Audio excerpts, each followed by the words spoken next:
جس گھر میں آپ اس وقت بیٹھے ہو سکتا ہے اس کے نیچے کوئی دفن ہو اور وہ آج بھی یہی موجود ہو، اور آپ کے آس پاس بھٹکنے لگے تو آپ کیا کرو گے؟ آپ ایک رات بھی یہاں گزار سکو گے؟ وسیم ارشاد صاحب نے اپنی زندگی سے ہمیں ایک ایسا واقعہ شیئر کیا ہے جو نہ صرف ایک واقعہ ہے بلکہ ایک وارننگ ہے۔ اگر آپ کو ایسے ہی سچے، پراسرار اور خوفناک واقعات پسند ہیں تو سبسکرائب کر لیجئے، کیونکہ ہو سکتا ہے آج کی سچی کہانی آپ کے اپنے گھر سے جڑی ہو۔ آئیے شروع کرتے ہیں۔ سال 2019، ہم نے آخر کار اپنا گھر خرید لیا۔ یہ گھر ایک پرانی بند فیکٹری کی زمین پر واقع تھا۔ ہمارے گھر کی دیوار بھی اسی فیکٹری کے کھنڈرات سے جڑی ہوئی تھی۔ ہمیں تب نہیں معلوم تھا کہ یہ دیوار صرف اینٹوں کی نہیں بلکہ کسی اور دنیا کا دروازہ ہے۔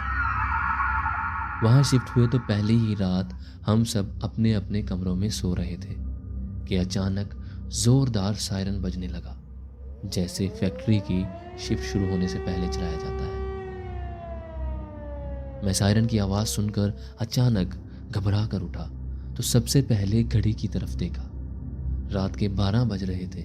میں نے سوچا یہ کیا، بند فیکٹری میں سائرن؟ پھر چند لمحوں بعد دیوار کے پیچھے سے ہتھوڑوں اور مشینوں کی آوازیں آنے لگیں۔ میں اسی لمحے چونک گیا، میری نیند مکمل اڑ گئی۔ یہ کیا، رات کے 12 بجے بند فیکٹری میں کام کون چلا رہا ہے؟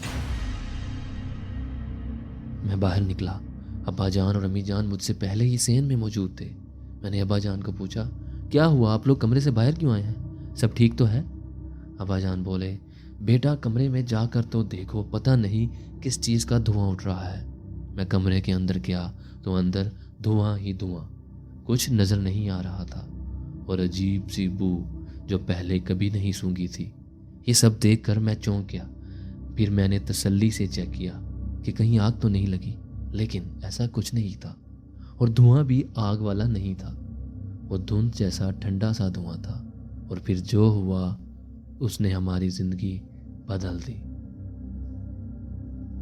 پھر میں نے ابا جان کو بتایا کہ میرے کمرے میں ہتھوڑے چلنے کی آوازیں آ رہی ہیں۔ ابھی میں بات کر ہی رہا تھا کہ ہم سب کو اچانک میرے چھوٹے بھائی ندیم کی چیخیں سنائی دیں۔ ہم سب فوری اس کے کمرے کی طرف گئے۔ دروازہ اندر سے لاک تھا۔ میں نے دروازے کو زور زور سے نوک کیا۔ پھر میں گھر سے باہر نکلا اور باہر کی طرف سے ندیم کے کمرے کی ونڈو میں جھانکا تو ندیم اپنے بیڈ پر گرا پڑا تھا، اور اس کا جسم مکمل ساکت تھا، یعنی بالکل بھی نہیں ہل رہا تھا۔ میں نے ایک پتھر لیا اور اس کی ونڈو کو توڑ کر چٹخنی کھولی اور کمرے کے اندر داخل ہوا۔ ندیم کے پاس گیا تو ندیم بے ہوش پڑا تھا۔ ندیم کو دیکھ کر میری جان نکل گئی۔ ندیم، ندیم کیا ہوا بھائی؟ میں نے اس کو سیدھا کیا تو اس کی آنکھیں کھلی ہوئی تھیں، لیکن وہ سکتے میں تھا، اس کا پورا جسم اکڑ گیا تھا۔ ایمبولینس آئی تو ہم سب ندیم کو لے کر ہسپتال پہنچے۔ وہاں گئے تو ڈاکٹر نے بتایا کہ اس کو سڈن شاک لگا ہے اور یہ کوما میں ہے، لیکن سوال یہ تھا کہ اس کو وہ شاک کس نے دیا؟ ندیم کو ہسپتال میں ایڈمٹ کر لیا گیا۔ پوری رات اس کو ہوش میں لانے کی کوشش چلتی رہی۔ اگلا دن بھی ہسپتال میں گزرا۔ پھر رات ہوئی تو امی جان بولی، وسیم گھر سے کپڑے وغیرہ اور کچھ ضروری سامان لے آؤ، ابا جان کو بھی ساتھ لے جاؤ۔ پھر میں اور ابا جان ہسپتال سے نکلے۔ اب ہمیں موقع ملا کہ کل کی رات ہونے والے عجیب واقعات کے بارے میں بات کر سکیں۔ ابا جان بولے، وسیم مجھے سمجھ نہیں آ رہی کہ کون سی ایسی چیز ہے جس نے ایک ہی رات میں ہمیں ہلا کر رکھ دیا ہے۔ میں نے کہا، ابا جان ابھی گھر جا کے تسلی سے چیک کرتے ہیں، میں خود بھی بہت کنفیوزڈ ہوں۔ ہم نے گھر بھی تو ایک ویران سی جگہ پر لے لیا ہے، نہ جانے کون سی مخلوق ہے جو ہماری جان کی دشمن بن گئی ہے۔ پھر ہم گھر کے قریب پہنچ گئے۔ رات کے 12:30 بج رہے تھے۔ فیکٹری سے تقریباً 70 قدم دور تھے تو فیکٹری پرسکون دکھائی دے رہی تھی، لیکن جیسے ہی فیکٹری کے قریب پہنچے تو وہی دھواں جو ابا جان کے کمرے میں تھا ہمیں دکھائی دینے لگا۔ فیکٹری کی باؤنڈری وال اکثر جگہوں سے ٹوٹی ہوئی تھی، اور اس کے اندر جو بلڈنگ موجود تھی وہ دھوئیں میں چھپی ہوئی تھی۔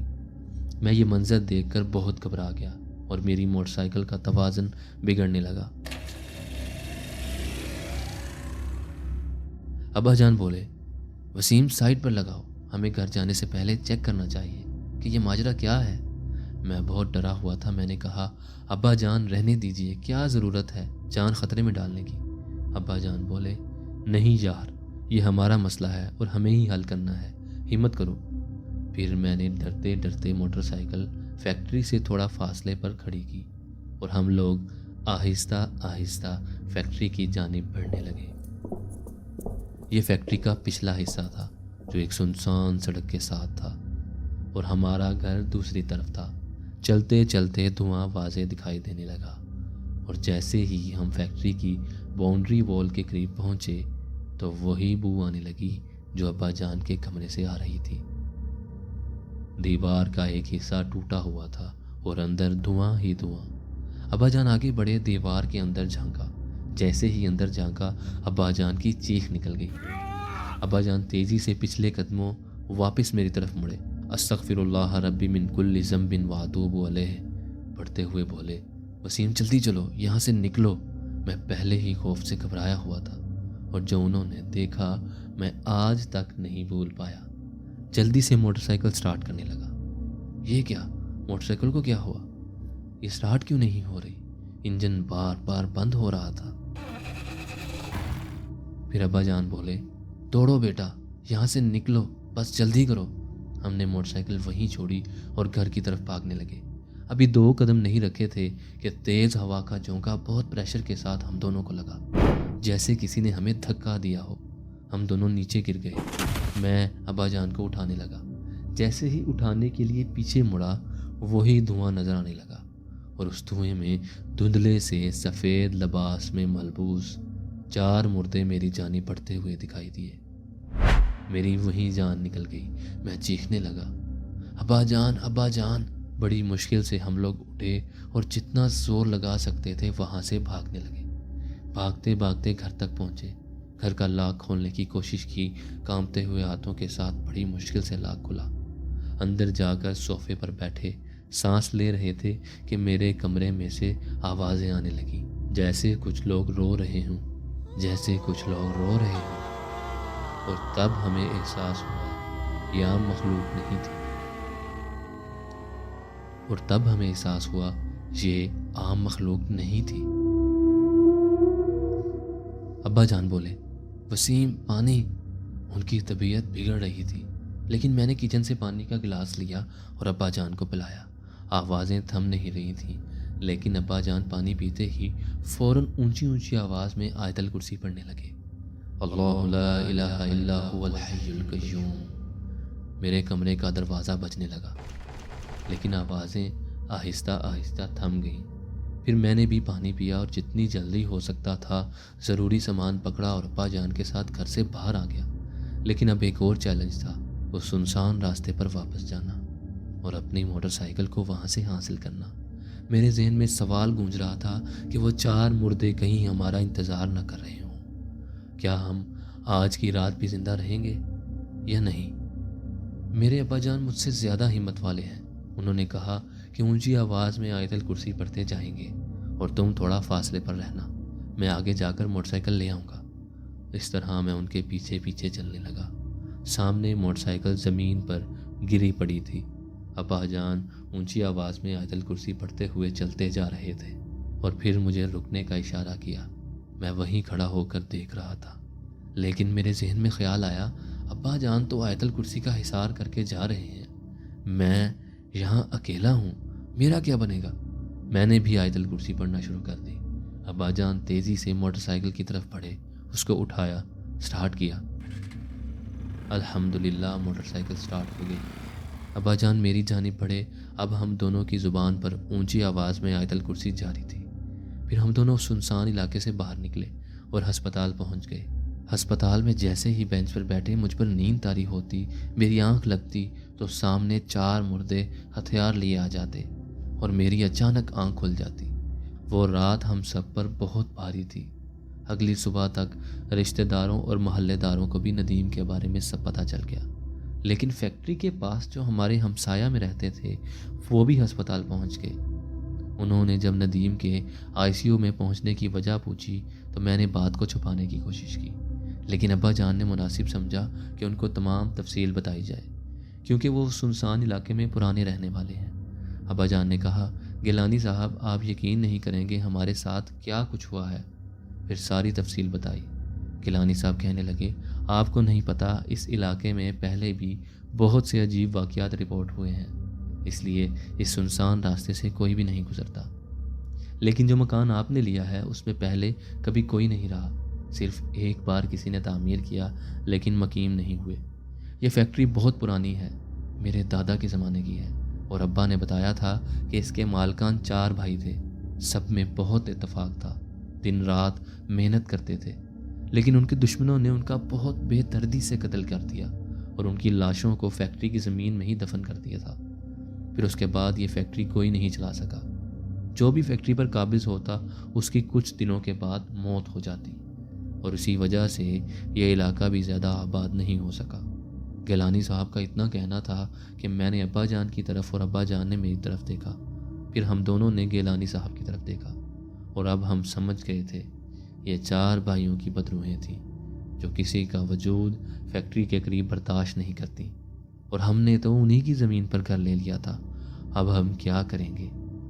اب ہمارے پاس 2 ہی آپشن تھے، پہلا کہ گھر کو ہمیشہ کے لیے چھوڑ دیں اور کسی محفوظ جگہ پر گھر لیں، دوسرا کہ ان بدروحوں کا سامنا کریں اور اللہ کے کلام سے مدد لیتے ہوئے اپنے گھر میں آباد ہو جائیں۔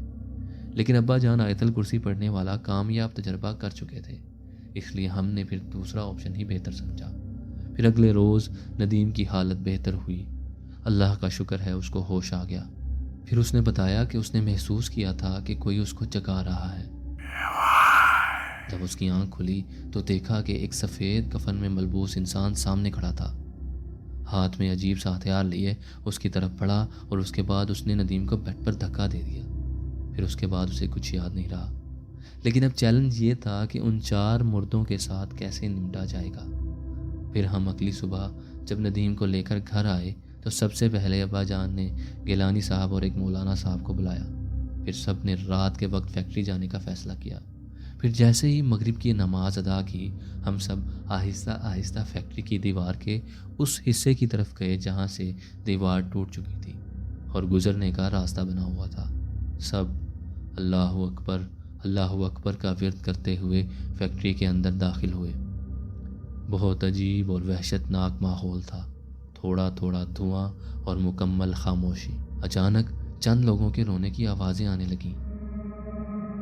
مجھے لگ رہا تھا کہ ہم موت کو دعوت دینے آئے ہیں، لیکن اللہ کا نام ہمت بڑھا رہا تھا۔ پھر مولانا صاحب نے قرآن مجید کی تلاوت کرنا شروع کر دی اور کچھ صورتیں پڑھنے کے بعد اونچی آواز میں بولے، ان لوگوں کا آپ سے کوئی جھگڑا نہیں ہے، ہم سب اللہ کے بندے ہیں اور تمام زمین اللہ کی ہے، ہم اس کو آباد کرنا چاہتے ہیں، اللہ کی عظمت کو تسلیم کرتے ہوئے ان لوگوں کو پریشان کرنا بند کر دیں، اللہ ہم سب پر رحم فرمائے۔ آہستہ آہستہ آوازیں تھم گئیں اور مولانا صاحب نے آیت الکرسی پڑھنے کا کہا۔ ہم لوگ وہاں سے باہر نکلتے ہوئے آیت الکرسی پڑھتے رہے اور گھر واپس آ گئے، لیکن سب سے اچھی بات یہ تھی کہ دوبارہ ہمیں کسی قسم کا کوئی نقصان نہیں پہنچایا گیا۔ لیکن آج بھی کبھی کبھی رات کے 12 بجے وہی سائرن سنائی دیتا ہے۔ یہ بات تو قرآن مجید سے بھی ثابت ہے کہ جن کا وجود برحق ہے۔ اگر آپ اس گھر میں ہوتے تو کیا کرتے؟ کمنٹس میں ضرور بتانا، اور اگر خدا نخواستہ آپ کے ساتھ بھی کوئی خوفناک واقعہ پیش آیا ہو تو ڈسکرپشن میں دیے گئے ای میل ایڈریس پر شیئر کرو، میں آپ کی کہانی اس چینل مخبر خاص پر شیئر کروں گا۔ امید ہے آپ کو ویڈیو پسند آئی ہوگی۔ اگلی ویڈیو تک کے لیے اللہ نگہبان۔